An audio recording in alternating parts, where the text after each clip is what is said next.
Living, working, and doing business in the UAE is a dream for many. But to turn this dream into reality, you need the right advice, support, and documentation. And to help with just that, I have with me Neelam from Nija Corporate Services in Dubai. Hi Neelam, how are you doing? Hi Ronak, I'm fine, thank you. Alright, so tell me, if somebody looking at this video right now wants to come to the UAE to start a business, what's the first thing that they should do? First thing to come to UAE to think about the business comes with a business plan, Right. budget, and then right documentation. So documentation is where I think you come in. Yes. So if you can just tell us in very simplistic terms, what are the documentations that are required if somebody is coming to the UAE for the first time to do business, or if they are already in the UAE? Earlier the documents were very simple. Somebody having a passport or UID number were okay to make a company here or to relocate. Right now the documentation part is very stringent. There are many nationalities, there is a check, and when it comes to company formation, there is a source of fund also required. So it's more than just passport and digital photograph. Now documentation is a more complex process, and where a professional partner like us comes into picture. So if I were to ask you, what all services do you provide? We as Nija Corporate Services, we are into company formation. We take care of free zone, mainland and offshore licensing, and we are giving end-to-end solution. It's kind of a one-stop shop, and we have very good feedback from our clientele. When we are excited, we are adding on more services. We were already into residency services like golden visa, investor visa, and now we are moving very good into banking sector. We have very good inquiries, and our clients are supporting us into When that. you say banking sector, meaning people who want to work in banks, or Not exactly. It's about the people, those who come and make their companies here. They are looking for A bank corporate, yes, corporate bank account, and even their personal banking. all right. So the whole process of company formation, what are the steps in that? First thing is that a person, when a client comes to us, we always ask them, what's your budget? Because that defines where we have to segment it, whether we have to categorize it to the free zone category or mainland. Offshore is a different segment altogether. So sorry to cut you, but budget meaning budget of the business that they're going to do, or the budget that they're going to spend on the documentation? Ronak, it has to be like budget for a business. Okay. Plus, they should also take care of relocation part, whether they want to do the business here in Dubai, they want to relocate, or they want to do it remotely, because it is going to make a huge difference into the budget. Okay. So who is eligible for free zone? Who is for mainland? Like, how do you decide that? there is no eligibility criteria for free zone or mainland company formation. This is solely on the strategy of the business person wants to do, and the activity, which activity they want to do, and the compliances, what kind of, some activities are regulated, some are non-regulated, where it fits in. It Right. fits in into free zone well or mainland.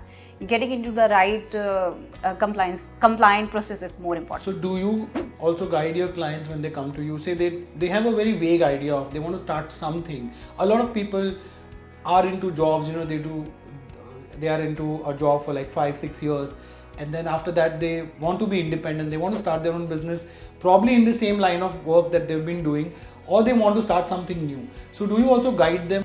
There are many people, they want to make their career. Once they are done, okay, I'm done with my job now, and now let's start something. So first thing is, what is challenging for them is to come out of that employee mindset. I always emphasize on plan, that the business plan. You keep on moving slowly, and you keep on adding the things, investment part, budget, and then starting the company with right partners, getting the compliant process here in UAE. Whether you are an employee, you're moving your career to an entrepreneur, or even if you're already an entrepreneur, you're adding on more licenses. So that's the thing. But you are end to end, right? Like, one person comes to you with a plan or a vague plan, you give them, handhold them, the support all the way from the time they start till the company is formed and they start doing the business. Exactly. Right. That begs the other question: why are so many people wanting to come to the UAE or wanting to start a business in the UAE now? Exactly, that's a very good question, Ronak. Earlier, if we see Canada, other economies, there are many economies, like people were migrating too much over there, UK, Canada, Australia, and other places. Now things have shifted, and UAE has come up with flying colors. It is number one Especially tourist. after COVID. Exactly, the way this economy is moving forward, and it's if you see, it's a tourist number one destination, and there is a thriving economy, all industries, all segments. they are on a safer side. And even for the job employment, why people have more employment? Because the industries are flourishing. So this is a safe place to make investment, and people, smart people, they want to make safe investments. And That's I guess why it's always important to have the right kind of guidance and advice. Like I said at the start of the interview, that that if the start is good, everything else will fall in place. Exactly. Now, what are the things that they should prioritize? And if you could give us some simple tips for a successful business setup in the UAE. For the startups, specifically, what they should keep in mind is that they should have a passion about their work. First thing, they should not try to copy somebody else. Just because everybody's doing. Don't jump into that. Like, if okay, this industry is flourishing, I should also do this. No. It has to be your passion. You have to live it. You have to day and night live your passion. You have to work hard. A person has to live up to their dreams. It has to be their passion. Choose the right activity for their business. Second, always come to right professionals for advice. It's very important to see whom you are approaching to. Always go to professional people. But how do you know if somebody is not right? So there are very simple things by a person can see a person is genuine or not. Check up on their websites, look into their online presence, see their credentials. If you can go and visit them, personally visit them, it's not possible somehow you are outside the country. Just try to check their online presence, have Zoom meetings and see how much wide clientele they have. Check their client reviews. So these are the very small things, but you basic steps that you can take to safeguard your interests. Okay. Yes. Now you have clients from all around the world? Yes. What's the majority kind of inquiry that you get for what kind of service?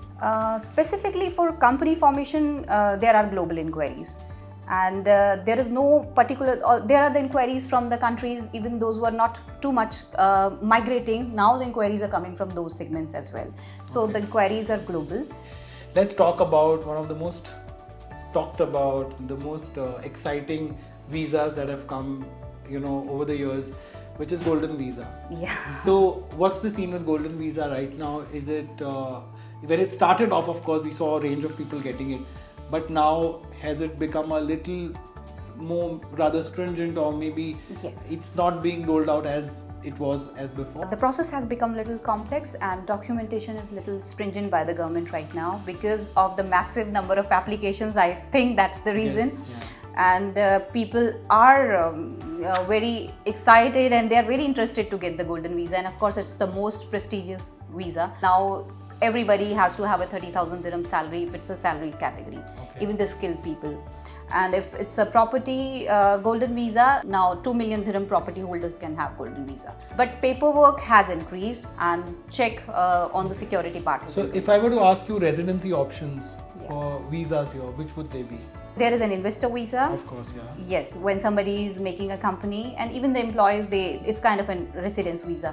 But most prestigious is again Golden Visa. Most of the investors, they want to have a Golden Visa. What are the recent developments or changes in these visa programs that have become so significant that we should be talking about? We know UAE visa is one of the prestigious visas to have. Being UAE resident, you have access to a lot of countries. Well, ask me. After coming here, I have gone to at least 20 countries. The second thing is the standard of living here. People want to live here. It is the safest country. Absolutely. Healthcare, education for the kids, everything. Okay, but that's about Golden Visa. But about company formation, is there any significant change? Yes, exactly. There is earlier people needed to have a local sponsor into their license to make the license here. Now it's 100% ownership from all the free zones. And in mainland also, most of the activities now people can have 100% ownership. You don't need a sponsor from... Yes. So that's a local, basically. You don't need a local sponsor. Yeah. So let's say if I'm sitting in India or any other country, I can sit there and form my company in the UAE? Yeah, the entire process. Yeah. But thank you so much, and I hope that you keep helping people set up their businesses and realize their dreams of business ownership. Thank you so much. Pleasure.